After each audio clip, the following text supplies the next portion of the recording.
At this point, summits have been a thing that have come and gone for a lot of people. Like it was a really cool thing. They're less common. And so we said like, well, what if we tried this and we call it the Traditional Skills Summit? We had 101,000 people join the summit, which was huge. So essentially we launched our company with 101,000 people on our mailing list.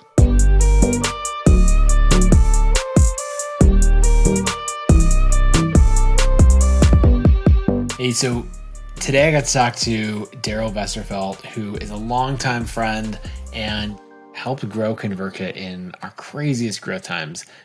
He led our whole growth team and all that. So I think we grew from $100,000 a month when he joined to $500,000-$600,000 a month in just over a year. And it was completely wild. So he's one of the best marketers I know. He's spent a ton of time in different industries, whether it's B2B or software or course launches or all that. He's just been around a long time. And now he's fully immersed in this homesteading world. And so you get to hear about his background there. We get to talk about, actually probably the most interesting thing is how he took a summit, which is an idea that's, I mean, they've been around a lot in online marketing, probably less popular now. And he just took that summit and executed at an incredible level. They had over 100,000 registrants for the summit and basically launched a whole business off of it. So I think you'll enjoy the episode, and let's dive in. Darrell, welcome to the show. Thanks for having me. It's good to see you. It is so good to see you. We're going to hang out in person because you're going to come for Craft and Commerce to Boise and stay on the farm, which is going to be a lot of fun. I'm really looking forward to it. The first thing, speaking of farms, like years ago, well, you and I built a software company together, a little thing called ConvertKit. For anyone who doesn't know, Darrell was instrumental. We grew from what, 100,000 to 500,000 in MRR in 12 months, something ridiculous. 12 months, yeah. I think it was a little bit more than that, but yeah, basically 100,000 to 600,000 in about 15 months. Yeah, like absolutely next level what we pulled off. But so normally you and I are jamming on all things growth and, you know, audiences and creators and all that. You're fully in the homestead world now. Like, so it's great that you're going to come out to the farm, but like, tell me about the transition from like New York City Darrell to homestead living Darrell. Yeah, it's a wild transition. It makes a lot of sense to me because my grandpa's a farmer and my family has a centennial farm in Michigan. So it's a historically protected centennial farm in Michigan. And so I grew up really rural areas. And as soon as I graduated high school, I went straight for the city. I was like, I'm out of here. I don't want to do this. So I moved right to Minneapolis, right into the urban core, like downtown. Then I've lived in all kinds of cities since then, and most recently New York and Nashville. And it just kept calling me home. And I had met Melissa Norris, then Josh and Carolyn Thomas from Homesteading Family. And they kind of just both like kind of would look at me with side eyes like this, like smiling, like you'll come home a little bit. And the more and more I dug into the content with them, the more I was like, this is calling me home in a big way. So we now live, this is my old home. We call it the Garden Cottage. It was built in 1880. It's in Stillwater, Minnesota, about 35 minutes outside of the city. And we are just testing out if our family likes living outside of the city in more of a country environment. And we love it. So we've been here for almost a year. Love it out here. And yeah, I would say 80% of my time now is focused in the homesteading world, which feels like home, but also is a lot different from, you know, the New York Darrell that you also knew. Well, there's something interesting. A lot of people in the creator business look to their own niche for inspiration, right? What's the person who's right next to me doing all of that? And sometimes they do it as like, how can we partner? Other times it's like, oh, that's the competition. You know, and which competition in the creator world is kind of like, sometimes it's competitive. Sometimes it's like, no, like the market's plenty big. You can both get to your goals faster if you work together. But what I think is most interesting is when someone takes ideas and like skills that are honed in one industry and brings them to another industry. And so I almost see you doing that. Like you're phenomenal at sales, business development, growing software companies. You've scaled a bunch of things for tons of different course creators that like, I won't list them all off, but like name brands in the creator space that everyone would know. And now it feels like you're bringing this like just dialed in professional level of marketing to the homestead world where the audiences are really big. They're growing fast and yet not, I wouldn't say unsophisticated. Like there's some very, very sophisticated marketers and creators in the space, but like, yeah, tell me about some of the things that you've brought over, like what that transition has been like. And am I right that you're like deliberately taking things learned in one industry and bringing it to a new one? Yeah. And to me, I was talking to a mutual friend of ours, Matt Paulson, not long ago, and he said, it seems like you might have found one of the last areas of the internet where internet marketers haven't like messed it all up yet. Well, good thing there are no internet marketers listening to this show, because if there are, like, stay away from the homesteading world. Like we're just hanging out and having a good time. I've built big enough moats at this point. I think we're good. But the part of the issue is that internet marketers can't infiltrate this world because authenticity is so important in this homesteading world, right? So you can't have, and I won't name names, but there is a large homesteading website that, I think gets a lot of traffic. But within the niche, everybody knows that it's an internet marketer that built the site, and everybody knows that the content is a little bit suspect. Oh, like it's not someone's lived experience. It's from like, okay, Chat GPT, what do homesteaders want to know? And what niche more than any other is going to be suspicious of AI and other things like that? right. So, or you just like making a content farm, basically. We like farming. We don't like content farms. like it has to be lived, and it has to be created by people who are living it, have lived it, know what they're talking about, because they're going to get sniffed out really quickly if not. So I've been really lucky to find folks who are living the lifestyle, like Melissa Norris, who's a business partner of mine. She's a 5th generation homesteader. Josh and Carolyn Thomas, who are business partners of mine, they live on 40 acres in northern Idaho, and they grow most of their own food. They live the lifestyle. It is there. They eat, drink, breathe it. It's not like a different niche where you could maybe learn about it really quickly and then jump into it. And for me, it made a lot of sense because it really was like coming home. It was like my grandpa was a farmer. I grew up this. We had big gardens growing up. We either hunted or grew most of our food. At different points, we had different farm animals running around our house. So like this was normal for me. It was a homecoming for me in a lot of ways. So I could take everything that I had learned in the other spaces, bring it back to this niche. I wasn't posing because this was a big part of my life growing up. And I also had business partners who were living the lifestyle too. So it made a lot of sense. And so it is like a really kind of well-protected niche because the authenticity piece is so big, but it also is like most of the people who are creating this kind of content, it's like their second or third thing that they're trying to do. They've got a 40-acre farm or a large family or, lots of animals are taken care of. So, and they're probably homeschooling or something at the same time as well. And homeschooling or there's a lot going on. So marketing was not their core competency like it was for mine. Like I had spent, more than a decade, 15 years becoming my core competency in marketing and growth. And now I'm coming back to this niche where they were spending 15, 20, 30 years developing this niche. And now I'm starting into the marketing world. It was just a good match and fit. Yeah, I like that because like you have to deeply understand the market. And there's so many things that come from it. Just like the other day, Hillary and I were trying to leave the house and we're like, oh, the pigs just got out, and like, you're like, all right, well, I guess we're going to be 10 minutes late because we got to go get the pigs back in their pen. And someone outside the space is not going to understand that. They're going to be like, what problems do homesteaders run into? Or like, there's no story that comes with that or like the way that you get your kids involved or anything like that. The reason we started Homestead Living is because I've also been, involved in the publishing world for a while, as you know. And a lot of the large publishers were looking at some of these content creators and they're like, oh, they're just farmers. They don't get it. And the reality is like, no, they're incredibly savvy business people. Their audiences are huge. Their audiences are really powerful because of the authenticity piece. So like people underestimate them a lot. And that is like, that kind of underdog stuff I get chills, like even on the back of my neck thinking about it. It's like, these are the underdogs. Like, hey, Big Five publisher, you don't think that these people can sell a bunch of books? Well, guess what? We just created our own publishing company and we sold more books in the first, 3-4 months than you guys did with a similar book in a whole year.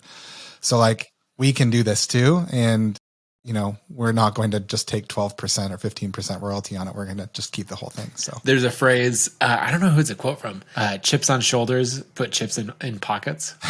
And it just like, as you were talking, that's what I think of. Cause like, you're someone that I've always known, and I have this too, right? It has that bit of a chip on your shoulder, and then you just channel it into like fantastic execution. And then, it's like, look, I am completely unashamed about making money. Like, absolutely, if we're delivering this much value, like, let's absolutely make money. I'm curious from the as you talk about that underdog side of the chip on your shoulder or any of those types of things, is that there are things that come to mind of how that serves you and how that serves your business partners? I'm also big into personality, like understanding personality. I'm an Enneagram 8. Anytime somebody challenges me, I'm like, all right, like I'll tell me I can't, and I'll just show you 3 ways that I can. It's the Michael Jordan in The Last Dance. And then I took it personally. Yeah. Then I took it personally. So I mean, that's just a part of my individual personality that I think is really motivated by those things. So finding a niche where it's like, you're misunderstood, you're underrepresented, people kind of look down on you, like look down their nose at you and think, oh, you're just a farmer. You don't know what you're talking about. Or you're just a homesteader. You know what you're talking about. It's like, oh, these are my people in more than one way, right? Like also when everybody's going to doubt you and everybody's looking at you like you might not understand, or they can like slide one over on you. Like that's my people in more than one way. So that chip on the shoulder, I think, is in a lot of ways like what represents the homesteading niche and across the board is like, hey, we want to do it our own way. We don't want to be told how we have to do it or when we have to do it or why we have to do it. We're going to do it in the way that's right for us. And so that chip on the shoulder, I think, is the underlying current of the homesteading world in so many ways. It's like you kind of have to have a chip on your shoulder a little bit to undertake such a big thing, which is, hey, I'm going to do things different than everybody else. And I like that. That's, again, my people. I was born in a trailer house on a sand hill in rural Michigan, right? Like I'm not supposed to be here. I'm not supposed to be doing this kind of thing. And so it's like that idea of like, well, what's the bigger mountain to climb? I want to go climb that one because the reward is going to be bigger. The challenge is bigger, but the reward's also going to be bigger. And so that kind of chip on your shoulder is one way of putting it, but it's also like, I just like climbing the bigger mountains. Like it's more fun. It's more fun for me. Yeah, I like that. Well, let's talk about the different businesses that you have, because I think it's an interesting, we get into creator business models and so much we talk about, but maybe just give listeners a rundown on the main businesses that you're running and kind of the models of each one. Yeah. So the oldest one is an agency called Good People. And this existed pre-ConvertKit, my time at ConvertKit. And I kind of kept it to the side while I was working at ConvertKit and then resurrected it after I left ConvertKit. But it's an agency focused on work with creators. So right now we focus on websites, email newsletters, and course marketing and launches. Again, you mentioned some names. We even did the nathanberry.com website one time, long time ago. And so those are the kind of things that we do there. It's a team of 15 people now, and it's a great business. I started the agency business because it was what I knew early on, like trading time for money, and then how can I, scale that piece of it. And honestly, it's where I met both Josh and Carolyn and Melissa, who are business partners in other businesses. So that's the agency, Good People. Then the next project is School of Traditional Skills. Think masterclass, but for homesteading and traditional skills. So classes from sourdough bread making to gardening to bone broth to milking goats to sharpening knives to all kinds of stuff. So right now there's a total of 15 classes with a new one releasing every single month. We built a custom software for that as well, a custom LMS platform to house that. And that's going really well. That's actually a venture-backed company. We're really excited about our partners in that. And that launched in September of last year. So September of 2022, it launched. And then the last business, the third one, is Homestead Living. It's a magazine. Yeah, I have it. I've read about half of it at this point. I think Hillary's read the whole thing. So it's magazine, both print and digital, and then book publishing. And again, I think I talked about this a little bit before, but when the big boys were not taking us seriously, we just went and built our own. So I figured out distribution and printing and all of it. And we built a publishing house by homesteaders for homesteaders. and growing an audience through the magazine to help sell more books for all of our folks in the future too. For the magazine, give me a sense of scale. Like this is new, something you just launched. Like the first one just came out, right? Yeah. So we launched digitally in March of 22. We have 14,000 paid subscribers for that. Oh, nice. The book the book is called Everything Worth Preserving. It's a hardcover, full color cookbook style book about food preservation by Melissa Norris. That released in January. We've already sold 11,000 copies of that since January. And the print magazine, we have already sold through our whole first print run. And it's a compilation of all of the digital from a year in print version. So we're on our second print run of that right now. So our email list is there's a weekly email called Homestead Weekly that goes out as well. That's about just over 20,000 people in the last. Oh, that's awesome. Yeah, what do you think? I think a lot of creators get tired of doing things entirely digital, and they either, they try to express things in the physical world somehow, right? They become a homesteader, or they, even like what we did with the I Am a Creator books from ConvertKit, right? It's trying to take these ideas and bring it, like, we want something tangible, like just seeing your photos and your words in full color on a real page is something special about it. What do you think? Like, is this something more creators should try to do? Or, yeah, like, how would you approach it? It's 100%. I think it's exactly what you said. I've been totally digital. I've been anti-physical products for a long time. But what we've found is I can pick this up and hold it and touch it. My grandma picked this up and she's like, oh, wow, like Darrell's job is real. Like I can see it. There's something here. So I think it's brilliant. There also gives like a product matrix where it's like, it's different, right? So there's digital. And what we did is we brought people in digitally first. So those 20,000 people on our mailing list, those are 100% buyers of something we've sold. And so when somebody comes in and buys a digital version, the number one question they said is like, can I also get this in print? And so it is a hard process, and I won't underestimate that. Finding the printers, doing it right, finding distribution, all of it took a lot of work. But there's also like a fun aspect of it where our product mix isn't just like a course or a magazine or a membership. There's also like physical aspects of it, and people really, really love that. Because to me, it's much easier to expand product line to an existing customer than it is to bring in a new customer, like way, way easier. So bringing in the physical side of it is really cool. And then I just love the game of business so much, Nathan. It opens up a bunch of different doors on the growth side where it's like selling these things wholesale or different and unique challenges. There are a lot there. What we're kind of looking at is like the gold standard of what we're trying to accomplish is what Chip and Joanna Gaines did. Is they had this massive audience and they built this entire big e-commerce brand and media brand around what they did from a single kind of point of the TV show, and then it turned into a bunch of other things. Right. And so for anyone who doesn't know, that's Magnolia Network. They have a town. They have all kinds of stuff. they own Waco, Texas, basically. But yeah, that's the kind of idea is like, hey, there's digital stuff that you can consume, digital media, print media, and then also like you can move into an e-commerce side. But I just think it's great for many, many reasons. And I'm just thinking about one thing that's interesting about what you did is you went all digital. And to be clear, it was an online magazine, which is different. It's still written content and photos. It could have been a blog post. It could have been, there's a lot of different ways that you could get this information out, but and there's just a little bit different packaging on it, and the perceived value is higher. And then it lets you come back and say like, and here's the physical copy of it. Yeah, it was like one piece of content used two different ways and sold two different ways. And some people bought the print and didn't buy the digital. Some people bought the digital and not the print. Some people bought both. And now you're just, again, you're creating more on-ramps into your company, but you're also creating more ways for a single user to buy from you. Right. I like that. What do you think,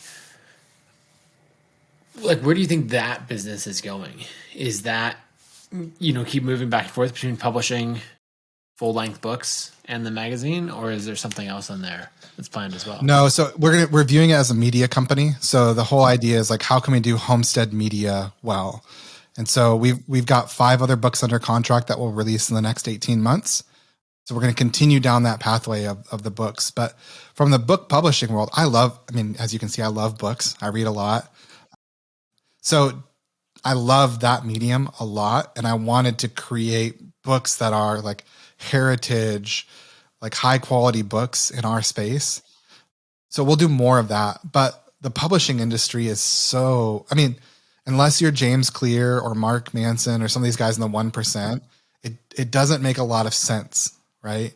So you maybe get an advance like $10,000 to $25,000 in an advance to write a book. And the amount of work that goes into writing a book, if you were to do like an hour by hour breakdown, it's not pretty. Don't do the breakdown. No, it's bad. It's really bad. And then in this day and age, like you're then responsible to sell it mostly, especially at that pace, right? So then it's like, I'm writing it, I'm selling it. All you're doing essentially is designing it, laying it out, editing it, and then maybe getting me a little bit of marketing. But I'm probably a better marketer than you are as a publishing company at that level. Again, the outliers are the people that we've talked about, where a lot of money goes into marketing that really makes sense for those folks. So for us, it's like, great. Well, what if the publishing house just did a lot more, but also gave you a lot more too? So our royalty cuts are between 35 and 50% to our authors. Right. Rather than like 8 to 15. Yeah, 8 to 15, whatever it is, 20% if you're really lucky. But also, like, what if we built a marketing arm where it's not solely on your shoulders? And so that's the whole idea then of building the magazine.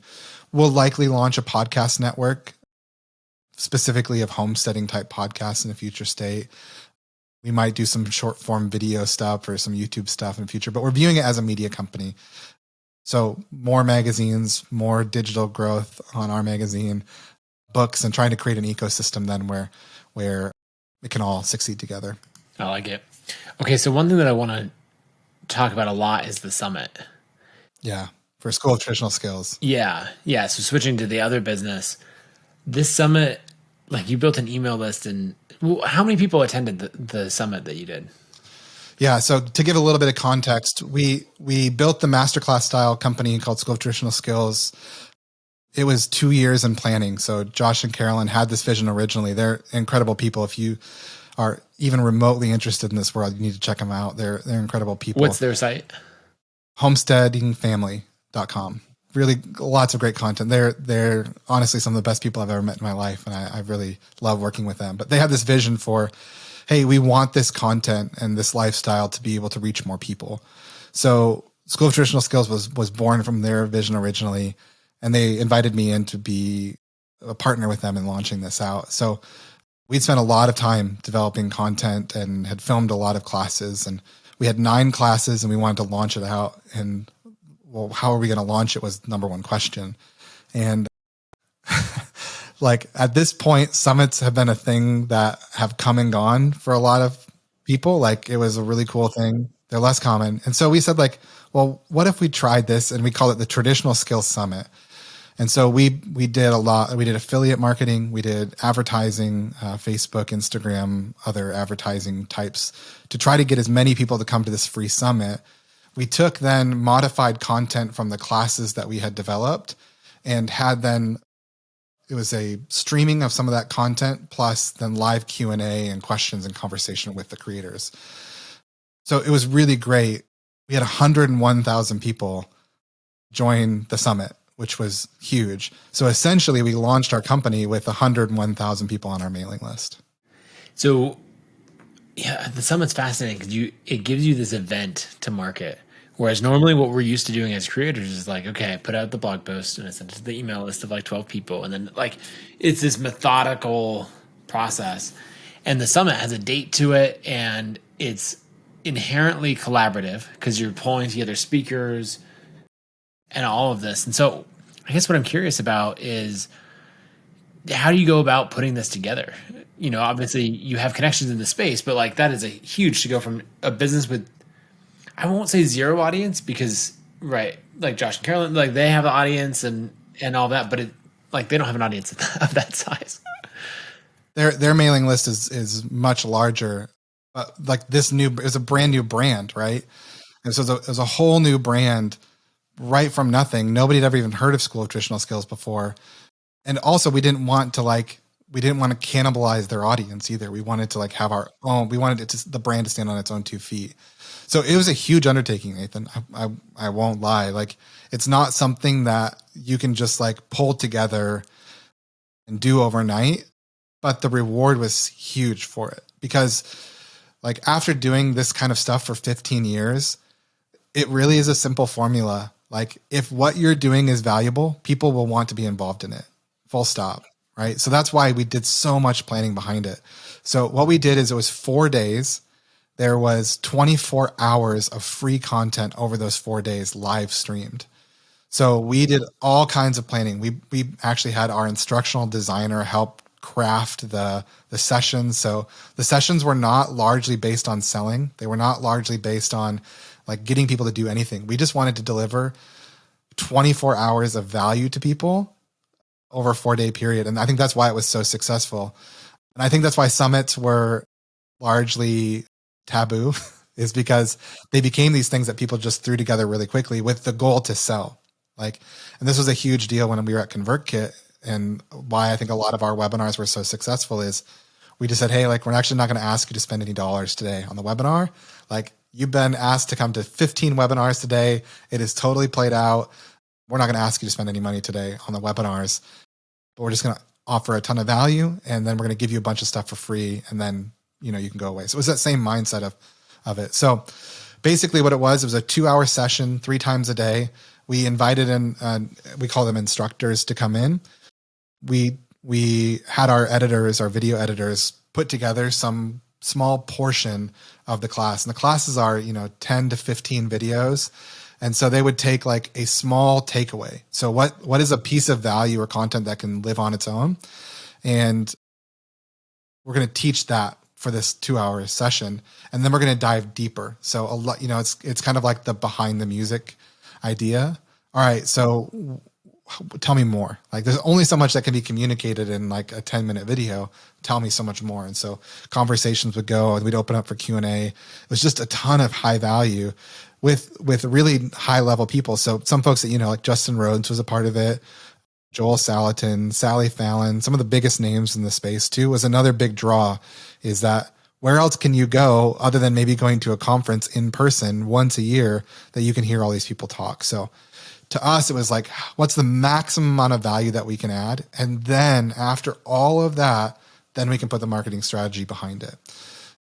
And you can do marketing strategy well, but if the value is not there, it's going to be shallow.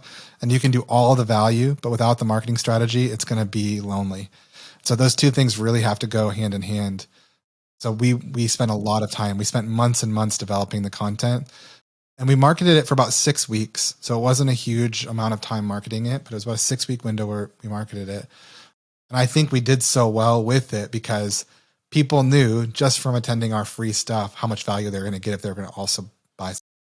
Yeah, so I want to focus on the curriculum design for a second, because I think the approach you took is really interesting. You're not asking the instructors to come and create new material, like, hey, go make a new presentation and go present this.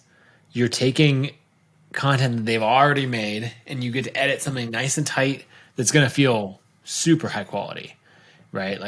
You're just wow, this is fully, like a film crew did this, obviously, right?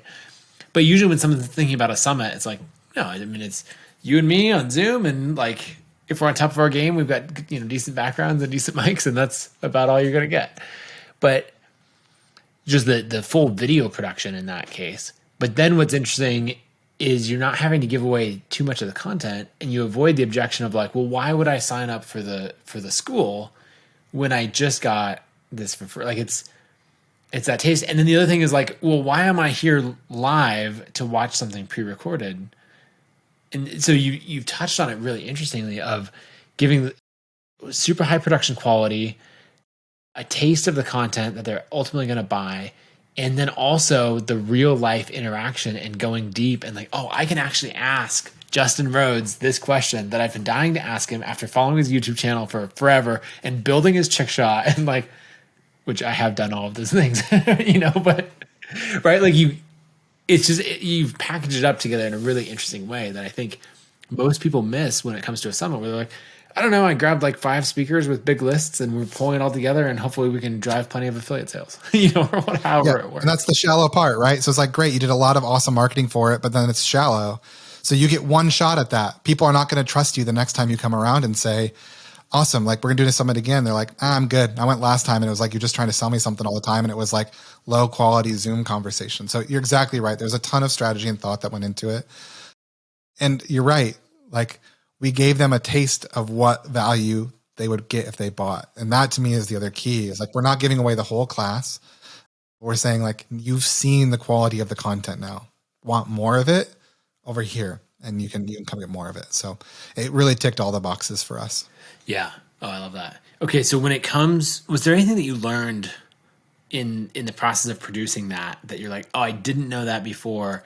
And like, now this is going to be part of my process for every summit I do in the future. Takes about 10 times more effort than you think it's going to. That's like the biggest takeaway is it's a lot of work to do it well, Nathan. Like, and I think the other thing that we really learned is redundancy was key. We actually were pretty smooth, but we had redundancy for everything that we did. So if a page was going to go down, we had both a Webflow and a WordPress website just in case one were to go down for some reason, because we knew that so many people were going to be involved in it. We had a whole team of like customer support behind the scenes asking questions.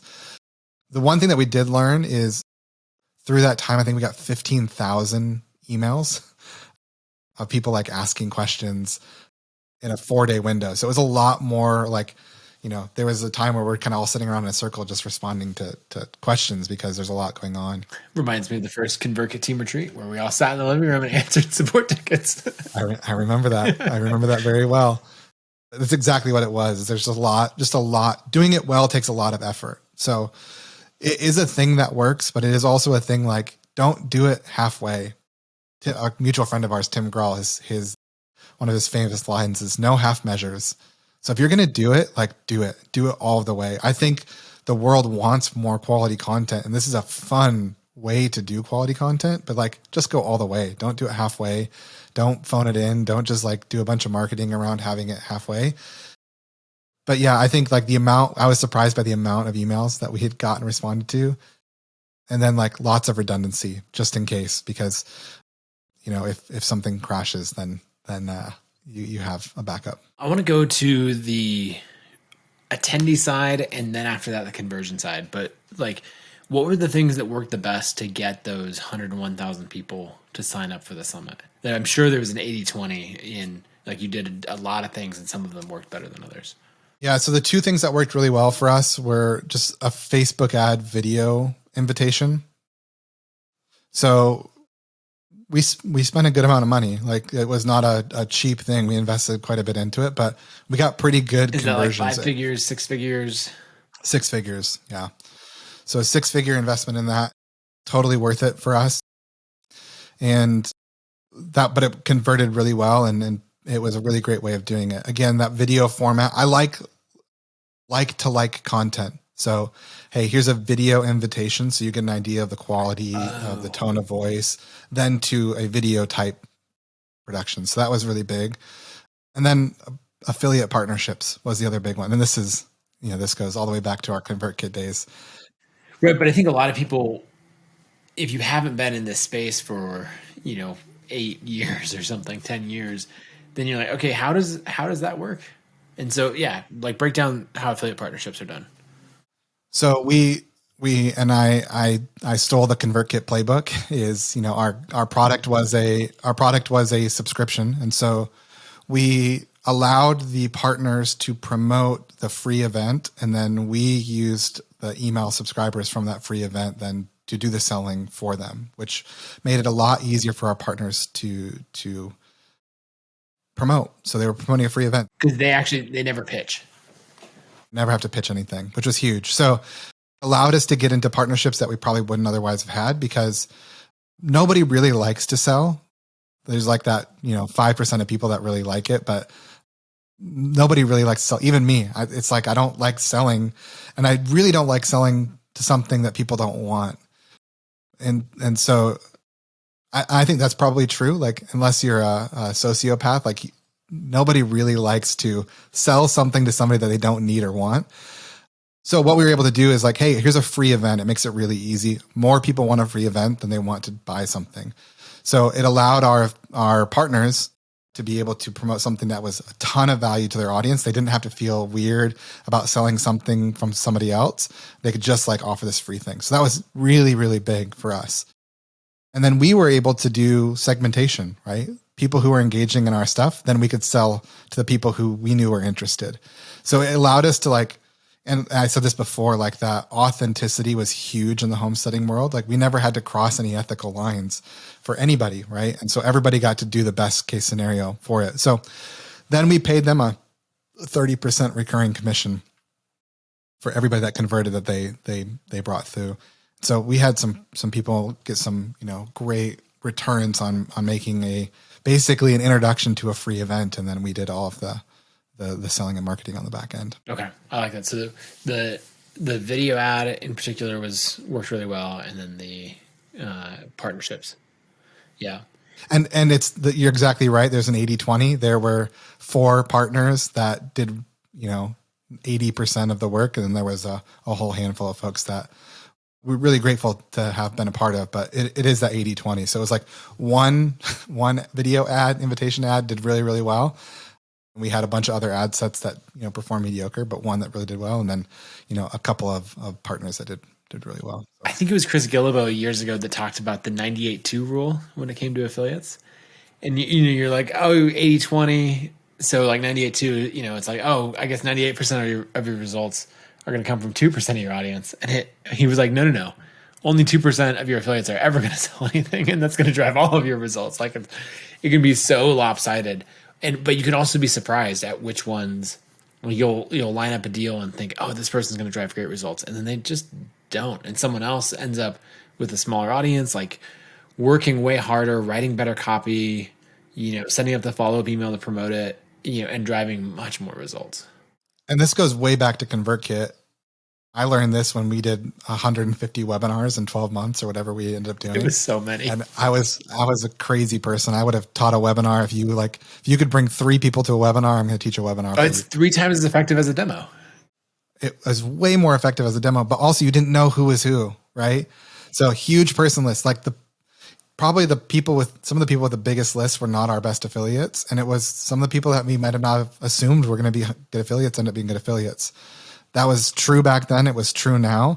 So we gave everybody a shot, right? And I don't know that I would do that again because I've got a little bit more gray hair and I'm a little bit older. I don't know that I can do it at the same pace that I did back then. But like there were some people that really surprise you. So you don't know who that 98 is necessarily because maybe some of the biggest lists of the biggest names might not be right. And then that 2%, there are some folks that, I think our third highest affiliate was maybe the second or third smallest list. Okay, wow. Yeah, so. But yeah, there's a big difference. Like you could even have an affiliate that's like, there's one that sends out a single email to 50,000 people and gets whatever conversion rate, or someone else who's like really plugged in and posts in certain Facebook groups and is texting their friends and saying, hey, I think you'll like this. And Or it's like, hey, great, you've got 150,000 people on your list, but you have 15% open rate. Or you have 25,000 people on a 40% open rate. And it's like the engaged list is way much better than the larger list. So there's so many variables in it that you can't just look at size to say this affiliate or this partner is going to work well. There's a whole list of things. And also like, how does the offer land with a particular audience? Whether it's a free offer or the paid offer, like how does that land with a particular audience that you can't guess at that stuff sometimes. So people will surprise you. When you're thinking about the content, you're teaching 24 hours of content, so 6 hours a day over 4 days. So that was three lessons, 3 sessions per day, basically. Would you do that same cadence again? Was that too long, too short? What would you change? We're doing it longer this year. So we're going to do it again in September. We're going to do 5 days. We may shorten the sessions, but we're actually going to do it over a longer period of time so that more people can be engaged with it. So we'll likely do 3 sessions a day over 5 days to get more content out to people. But instead of 2 hours, we may do 90 minutes, make it a little bit shorter. But again, it's like a lot of experimentation. Josh, who's my business partner and founder of School of Traditional Skills, he was the host for all 24 hours. He was real tired. Yeah, he was real tired. Even though he wasn't the one teaching, he was just hosting and asking questions. It is a lot. So again, like I don't want to, this works, but I don't want to overstate how much work it is. Like, understate how much work it is. There's a lot to do it well. There's a lot, but the results can be really, really great. So we're going to do 5 days, probably a little bit shorter per session, but that gives people more opportunity to engage and then a wider breadth of content that they can engage with. And then is Josh hosting everything again, or are you going to bring in a couple hosts? No, he's going to host again. The things that we do as creators to ourselves, but it's we'll fun. give him a nap when he's all done. Okay, so going longer, because my gut reaction is like, oh man, 4 days. Like I'd tighten that up a little bit. But that's interesting. What evidence did you see that made you say, next year needs to be longer? Honestly, if you're asking me like what was the ROI or the evidence, there's not evidence. Okay. Our heart is to give more value, and that's what we wanted to do. So to me, it's like when I think about this, and School of Traditional Skills, a big part of what we do is we're not trying to build a brand that's going to convert somebody in 30 days or convert anybody ever, really. Like, that's not the first thing. The first thing is like, how much value can we offer? So we're not asking the question of, what's the evidence that tell us to go longer? It's like, the question we're asking is, how can we add more value to people? And to me, this is a part of the long-term brand we're trying to build is again, like, yeah, you're probably right. Like, it was really a lot of work. We were all really tired. We were all up early in the morning and we were all up late at night. We were all doing a lot more. It'd be so much easier to condense it down and do it over 2 days. But that's not number one objective. Number one objective is, how can we add more value this year than we did last year? And so when we ask that question and we filter everything through that, it's like 5 days. People want more content. People wanted more content last year. I was like, great, let's give it to them. So that's number one question we're asking. And, we may not convert at the same per session, or we may convert more or less. I'm not sure. But we know over the long run, if you answer the question of like, how can we add more value, you'll win over the long run. How do you think about brands like Creative Live as inspiration for this? Great, because you referenced Masterclass early on as inspiration for the School of Traditional Skills, and really Creative Live is, with the level of quality that you're talking about, is a similar business model to the summit. Yeah, it is. The hard part about what Creative Live does and why it might be a harder business model for us is it's really hard to do some of the teaching live. Come with me. We're going to butcher a goat. Bring the camera closer. I'm sorry, but I don't have Wi-Fi signal out here to live stream this. Well, that's it, right? Like, there's that part of it. It's like, what if the animals, usually it's comically hilarious to be filming with us sometimes, because a cow or a goat is not necessarily going to do what you needed to do. Right. You're trying to show how to milk a goat, and the goat is like, not feeling it today. Sorry. Not feeling it today. Or like, what if it's raining? Or what if it's 105 degrees? Or who knows? Like, there's a lot of variables that go into that. So that's why to us it was, we wanted to bring the value in the way that we do instructional design and then the quality of the recorded content. But we actually do a live session like the summit every single month. So when the new class releases, we do a similar kind of thing every single month for our folks. So there is an element of that that's happening on a regular basis where same kind of thing. There's a lot of pre-recorded content that comes in where people can see up close and hands in. We just did one a couple weeks ago for like raised bed gardening because it's spring and a lot of people are wanting to get into gardening. So how do I build raised beds? And it's hard to do that part live, but we can, from month to month, on a smaller scale, we have between 10 and 15,000 people come to those. So on a smaller scale, we're doing that month over month too. Well, I guess what's interesting, what made me think of Creative Live is that their model was, we're going to teach the class live and it's totally free if you want to sign up and watch it live. And so that gave them the event and it pushed everything to it. It gave it a fun dynamic for the instructor, and the instructor wasn't having to shoot over like 3 or 4 days or something. It was like, nope, come here. You got to be on it with your material. I remember friends like Chris Gillibo or Jeff Goins or others like teaching their sessions. And then if you wanted to watch it on your own time, either again or you missed it, then you got a subscription and you paid for it. You either, I think, bought it one off or had like a $99 a month Creative Live subscription for unlimited. And it's interesting because I think we ran into this with ConvertKit. Anything that you're selling all the time, someone could just buy it at any time, and so they don't. And so you miss, like, events are really powerful because it gives this urgency for promotion, urgency for conversion. And so looking at some of these models that are great at expanding the top of the funnel and bring urgency, like, I think it's fascinating. Yeah, I think so too. And I think what's interesting about, so we do a similar model with that with our monthly events where we don't teach the whole class, we teach a portion of it.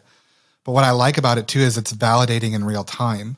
So not every class is created equal from a marketing perspective, which is key. So even though there might be a class that adds a ton of value, it may not be the best on-ramp into the class. And I think that's interesting for Creative Live too is, hey, like if 25,000 people showed up for this live free, I think we can like put some marketing behind it because we know that people are really engaging with it. If 4,000 people show up, maybe it's mid-tier. If 400 show up, it's like, we might not invest a lot of money into the marketing of this, even though there might be some value to it. But there's so much that you can learn offering the free events that, again, not all classes are created equal from a marketing perspective. And so there's so much that you can learn. The 80-20 principle or the 98-2 principle is true here too, is you've got to figure out what are the things that are working and just double down on them as much as you possibly can. And again, going back to our success early stage at ConvertKit, it was like there was one topic that we taught over and over again that people really wanted, and it just continued to work over and over and over and again. And we didn't have to teach a new class every single time we taught something because it was like we found the one that worked and we knew that the other three that we tried didn't work.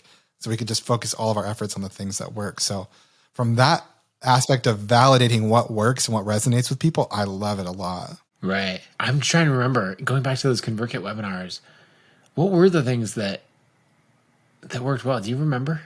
Your first 1,000 email subscribers. Yes, that was right. And the two things that you taught that were like, at the time was like was blowing people's mind was inviting 10 people. Yep. Starting with just 10, like texting your friends, all of that. Yeah. Yep. That. And then it was asking them what content they wanted and where they consumed it, and then going to those places and publishing there. So at that time, it was like, that was so much value, right? Right. And then we got into some simple automations and other things. Like we taught some more stuff there, but that was the main hook. And it was like at that point in the lifetime of ConvertKit, it was like most people wanted to learn how to get started, and that was it. So there was no discrimination. Like you can start even if you don't have a big audience. You can start if you're not Pat Flynn. You can start tomorrow. And what was crazy is I remember one of those webinars, it was a partnership, 2 girls. They had 1,200 subscribers on their list just from inviting their friends and family in like 3 days. So it was like, man, it's like there's no discrimination. Like if you put in the work, you're going to see results from it. And I think that's why people liked it. It was like it was like a 6-inch hurdle that people could jump over instead of a 6-foot hurdle. Talk about the summit. Obviously getting 100,000 people to register is fantastic. Producing all this content is amazing. But the ultimate goal is to drive sales and turn School of Traditional Skills into a sustainable business. Because no amount of like, I want this to exist in the world, and so I'm just going to do it. Like that can work for 6 months, maybe a year or 2 if you have deep pockets. But like making impact in the world takes a profitable business model. So this is the part where we make it profitable. What worked as far as driving conversions, and how did you think about that process? Yeah, the same thing. Honestly, like what we do, and I think this is true of all marketing, Nathan, is it's not super complicated.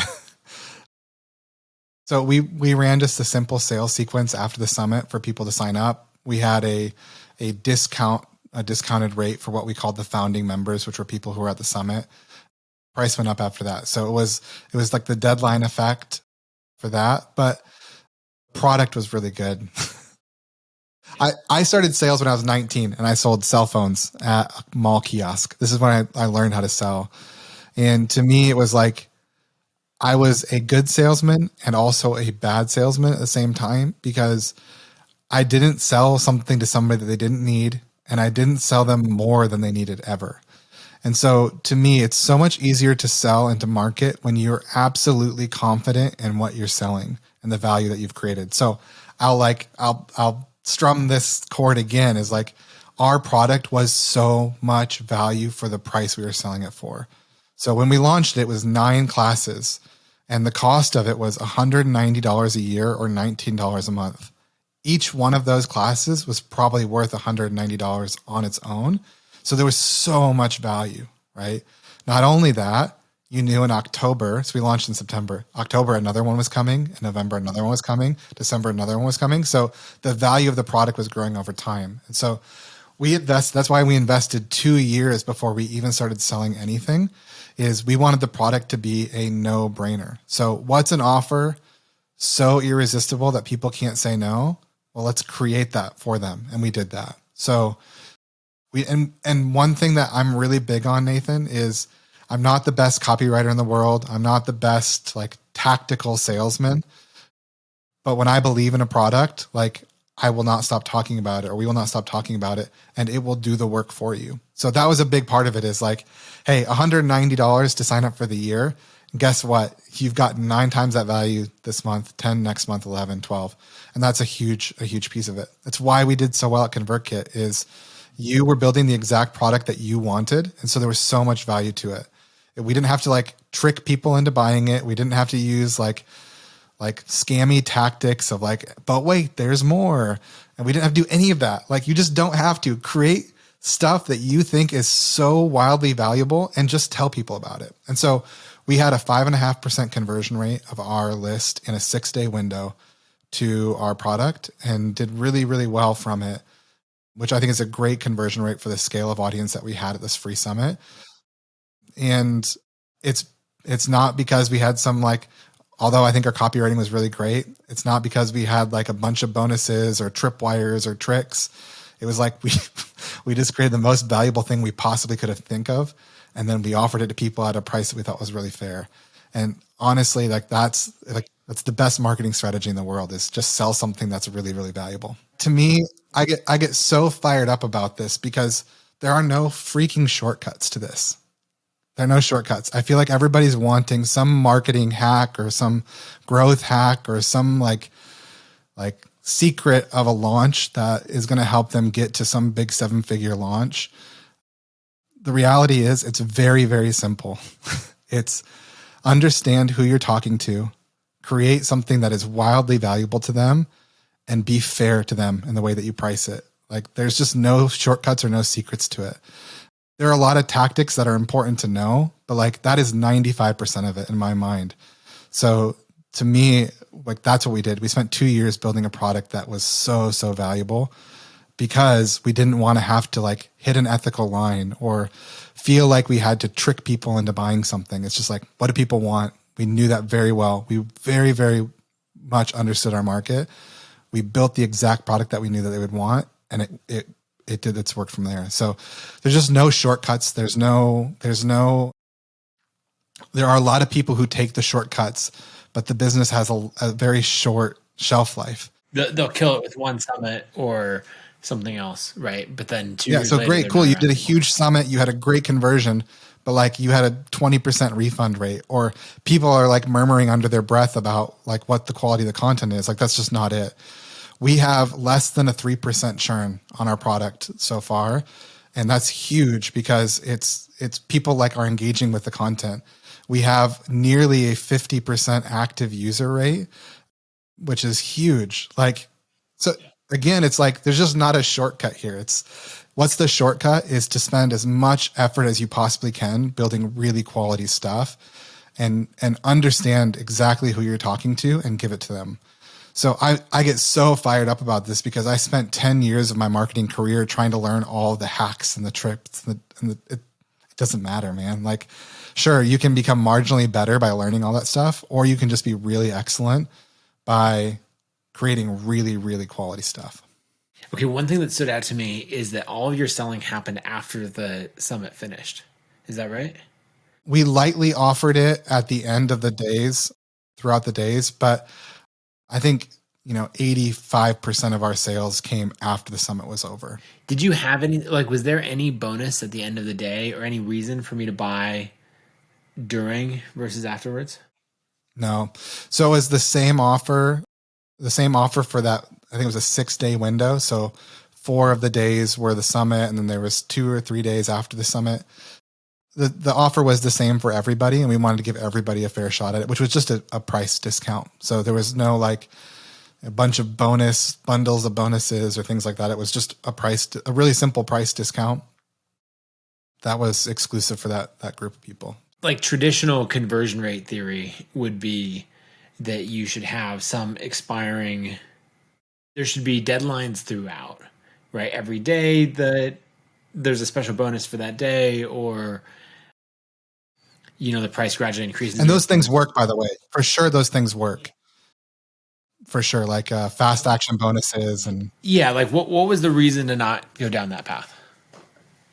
The particular audience that we're talking to is really sensitive to that kind of like maybe like swarmy or spammy marketing tactic. You can tell when you're like, it's a hard sales pitch. Yeah. So that was a part of it. It's like, again, getting back to like understanding your target market is we didn't want to be those people to this group of people. Those tactics have really worked in other niches that I've worked in, like especially B2B. It's like, hey, if people don't have a reason to buy, they're probably not going to. That just wasn't going to work with our target audience. So we really had a deep understanding of who our audience was. And we didn't want to be those people to that group of people because it wasn't going to work. So it was a really strategic decision to really simplify it. Anything that like in that conversion process or sales pitch that you would tweak for next year? I would probably sell even less. So even though we kind of made mentions of it, like I would probably sell even less during the actual live events and just focus more on letting the email do it on the backside of it. Because by the time we got done, there were people who showed up for all 24 hours of content, and they were the first people to purchase. One thing that was really interesting that we did learn that I'll share is we offered a lifetime option, which I was very against at first, but we have a really great advisor who is a subscription advisor and basically took what we thought our LTV was going to be. We anticipated a 3-year LTV on our subscriptions, and we just sold the lifetime at a 5-year value. So we knew that we could collect the money up front for what we anticipated the LTV to be. And it was really big for us because we did raise money for the company, but we didn't raise a lot of money. And so we were able to get a lot more money up front for the folks who were really bought in early, which then allowed us to continue to develop the content that we've developed over the last 9 months after the summit. Yeah. And raising money, like a lot of people are like, raising money for a creator business. But when you think about the number of courses that you're producing up front and the video teams that you're flying into, like Idaho is already not, and I can say this because I live here, like Idaho's pretty remote. And then you go northern Idaho. Yeah.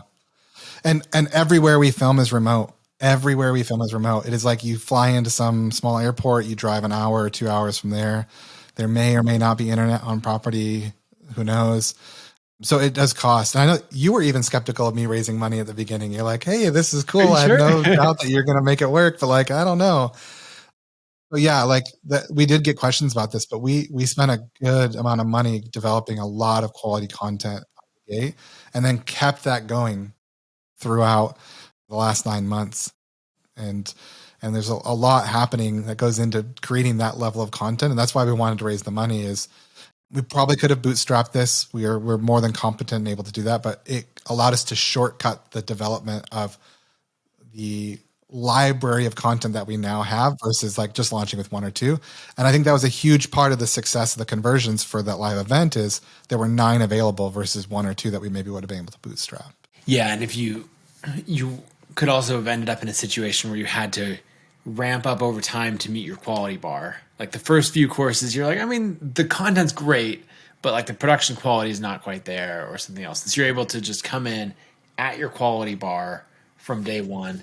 And you're, years from now, Well, I mean, finish. I was gonna say, years from now, you're not gonna look back on the first one and be like, oh God, Actually, in a way, I hope you do, because I think there's so much, like you always want that when you read the first book you wrote, you're like, yeah, I could do so much better now. But it's not this. It's not like taking a phone and creating content. It was like, we had a crew out there. We had like professional sound and lighting, and it is a complex thing to produce that content. Like we said, for all the reasons before, like animals and weather and like trekking through the woods, or, and one of the places that we filmed at was like 1,200 acres. So like just moving equipment through 1,200 acres is no joke.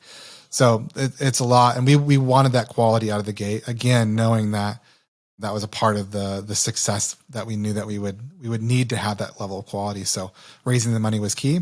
And then also subscription businesses are just great from a valuation standpoint. So we knew with things like Masterclass, and I think ConvertKit was very similar in like, hey, like we can look at things like MailChimp or these bigger companies that have been around for a long time and know that there's a way for us to value this company in a way that makes sense long term. We saw Masterclass and we're like, hey, we're not necessarily going to become Masterclass and have a $1.7 billion valuation, but like if we can carve out our niche and do our niche really well, this can be a really valuable business, even if it's not a $1.7 billion business someday. But we know there's a lot of value here for our group of people. And so it would be a win for everybody, a win for our users, a win for the founding team, and a win for our investors. And again, that's the kind of business that I want to be a part of. I love it, because when you have that mindset and approach to partnerships, then you're just like, look, there's endless people that I can do business with and be friends with for a long time. Versus, I think we all have come across people who sort of have this like string of failed deals, or it's like they have great ideas, but the execution wasn't there, and people are like, we're still friends, but that was rough, Yeah. It's like, I love you, but I don't trust you. Yeah, exactly. Yeah. I'm curious. So right now, like in the homesteading space, you're really scaling these two businesses. Is there something else that you're launching next? Or is it like, those are the two things, now go build them into skyscrapers? Yeah, we're building these into skyscrapers. You and I have had this conversation for many years about strip malls or skyscrapers. And so, yeah, we want to build these businesses and really invest in this community. And so this is the main focus over the next however long, indefinite period of time.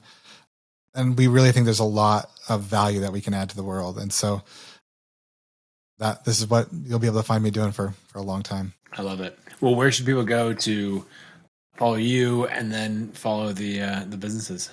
Yeah, I'm really boring. So just go to the businesses, schooloftraditionalskills.com or homesteadliving.com. Check those out. You can follow me on Twitter, but I don't tweet at dvest. Is life better if you don't tweet? I'm just curious. Like maybe. It might be. The balance of like being a behind the scenes operator, and like someone's like, well, what do you do all day? I'm like, I work on things instead of just like tweeting, there's pros and cons. Yeah, there is. So yeah, those are the two companies, schooloftraditionalskills.com, homesteadliving.com. Check it out. And then hit me up. You can email me, Darrell, at either of those domains, and I'd be happy to chat more. So lots of fun going on, and watch out for what we do over the next couple of years. Sounds good. Thanks for coming on. Yeah, thanks, Nathan.